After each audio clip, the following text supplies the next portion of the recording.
All right, let's talk about one of the biggest headaches in AI right now, memory, or, the lack of it. What if your AI coding partner could actually remember your project from one day to the next? What if it could plug into your files, your tools, your entire world? Well, let's dive into the tech that's making that happen. You know the feeling, right? You spend an hour getting your AI assistant to understand the perfect context for your project. It's brilliant. Then you start a new chat, and poof, it's all gone. It has total amnesia. You have to explain everything all over again. It's like Groundhog Day, but for coding, and honestly, it's a huge drag. Now, here's the wild part. This isn't a bug. It's actually how these things are designed. Large language models, LLMs, are what we call stateless. By default, they have no built-in way to remember what you talked about before. And more importantly, they can't see or touch anything outside of that chat window, like the files sitting on your computer or your Git history. So that begs the question, what's the fix? What if we could give our AI a memory? What if it could securely connect to any tool, remember your project structure, and access your files, all while keeping your data completely safe and private? That's the real key to unlocking the next level of AI assistance. And this is where the Modal Context Protocol, or MCP, comes into the picture. The best way to think about it is like a universal translator. It's a common language that lets your AI assistant talk to the outside world, your tools, your data, your whole setup safely and securely. So the most important thing to get here is that MCP is an open standard. This isn't one company's proprietary product. It's a set of rules anyone can use. And it was built from the ground up with security and your control in mind. The whole point is to make sure the AI only gets access to exactly what you allow it to. Think of it as a secure handshake between the AI and your tools. And the way it works is actually beautiful in its simplicity. When your AI needs to do something, say read a file, it just sends a standard request to a little program called an MCP server. That server, which lives on your machine and is under your control, does the actual work. It reads the file from your disk and then sends the content right back to the AI. It's simple, it's secure, and it's incredibly powerful. Okay, that might sound a little bit abstract, so let's make this real.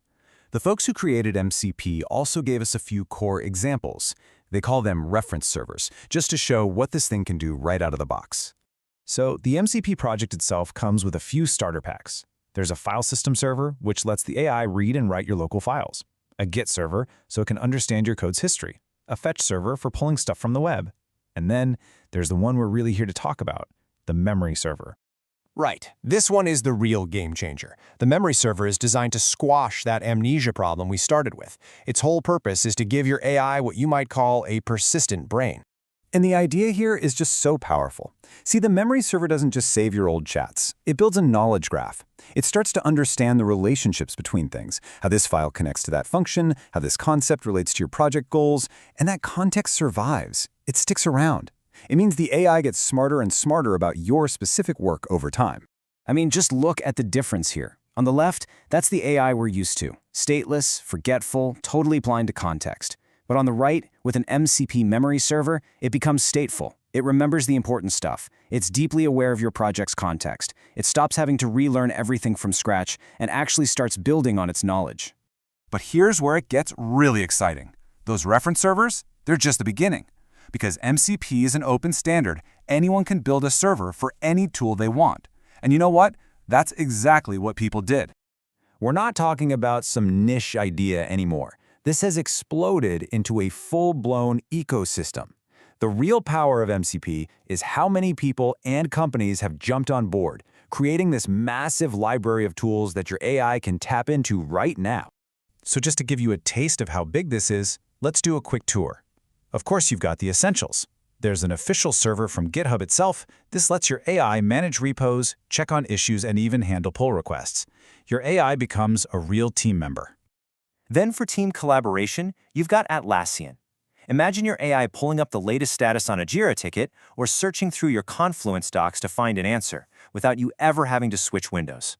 And yeah, the big cloud players are here too. Both AWS and Azure have official MCP servers. This means your AI can help you manage your cloud infrastructure. We're talking serious enterprise-level stuff here. Your assistant just became a Cloud Ops partner.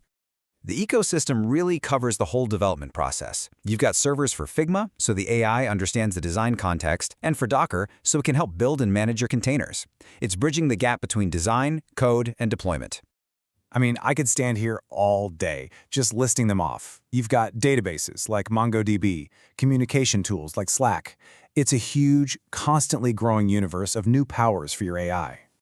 So what does it all add up to? Get this, there are over 500 official and community-built MCP servers available today. 500. That's just incredible. It shows you how powerful and flexible this standard is. The tools aren't coming soon, they're already here. Okay, so let's boil this all down. First, MCP is the answer to that annoying AI amnesia problem. Second, it's a secure, open language that lets AI talk to tools. Third, things like the memory server are total game changers, giving AI a persistent brain. And last but not least, there's a massive ecosystem of integrations you can use right now. And that just leaves us with one final thought. We've really only just scratched the surface of what an AI with a real memory and access to tools can do. This isn't just about making things a little easier, it's about totally changing how we work with these machines. So I'll just leave you with this question to chew on. What becomes possible when your AI can finally remember everything? Thanks for tuning in.